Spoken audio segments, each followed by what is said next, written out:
Have you ever wondered if America is fundamentally different from every other country on Earth? It's a massive question, right? And the answer, a lot of the time, comes down to this one really powerful phrase: American exceptionalism.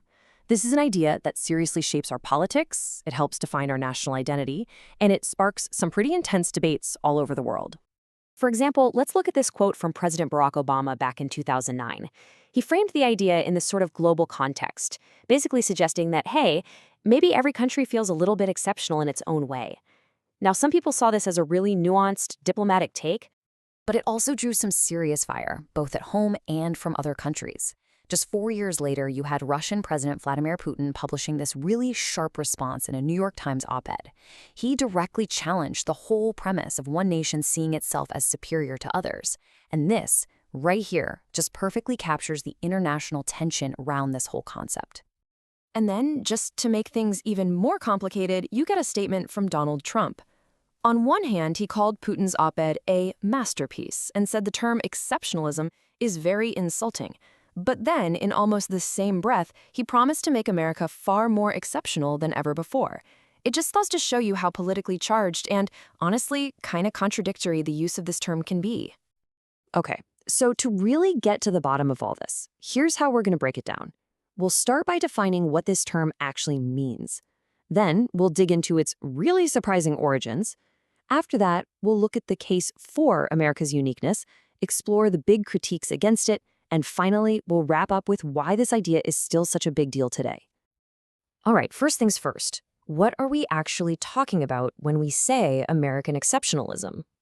So, at its core, it's the belief that the United States is just plain different from other countries.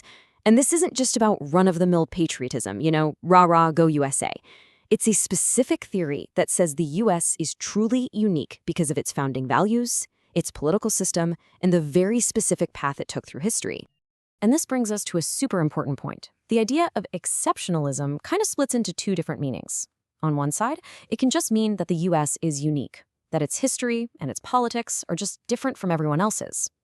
But on the other side, it can mean the U.S. is exemplary, that it's a moral leader, a model for the rest of the world to follow. Now, those are two very different claims, and a lot of the arguments and confusion happen when people blur the lines between them. So where on earth did this powerful idea even come from? Well, the origins are probably not what you're thinking.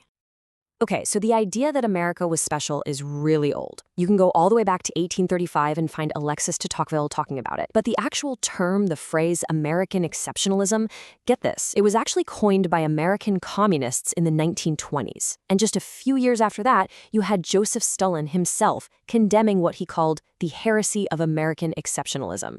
The phrase didn't even really hit mainstream American politics until the 1980s. So yeah, a cornerstone of modern political talk actually started as an internal debate among communists. I mean, how wild is that?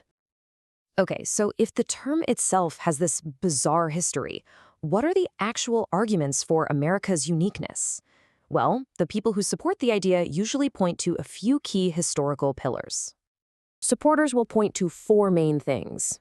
It all starts with the Puritan idea of a city upon a hill, this concept of America as a moral beacon for the rest of the world. Then you've got the Republican Revolution, which was founded on big ideals like liberty, not on a shared ethnic heritage. A third huge difference is that America never had a feudal system, no hereditary aristocracy, no rigid class structure from the get-go. And finally, there's the frontier spirit, which is said to have created this unique culture of individualism and democracy. The argument is that all these things together created a nation that was just fundamentally different from anything in Europe. But, of course, that's only one side of the coin. This idea has some really powerful critiques. So let's take a look at the main arguments that challenge this whole narrative of uniqueness. Critics usually bring up four major issues. First, they point to the deep moral flaws in U.S. history, things like slavery and racial inequality that directly contradict those founding ideals. They also highlight a pretty inconsistent track record when it comes to supporting democracy abroad. Then there's the charge of double standards, applying rules to other countries that the U.S. doesn't always follow itself. And all of that leads to a final, really important critique, something called exemptionalism.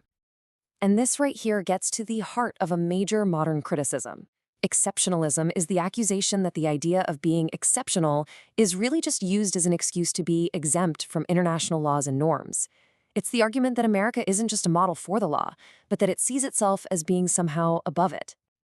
So, with all this complicated history and all this debate, why does this idea still have such a powerful grip on American life today? Well, because it's not just an abstract concept. It directly shapes reality. It's used to justify foreign policy decisions, everything from military interventions to taking on global leadership roles. It's become totally central to national identity, and it's even been an official part of the Republican Party platform since 2012. It also really affects how other countries see the US, and sometimes it can weaken its soft power.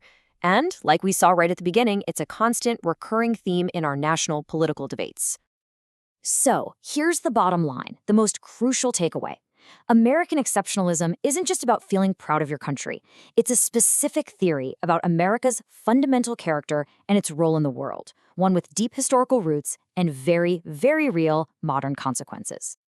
And all of this leaves us with the big question at the very heart of this entire debate, one that continues to define America's relationship with itself and with the rest of the world.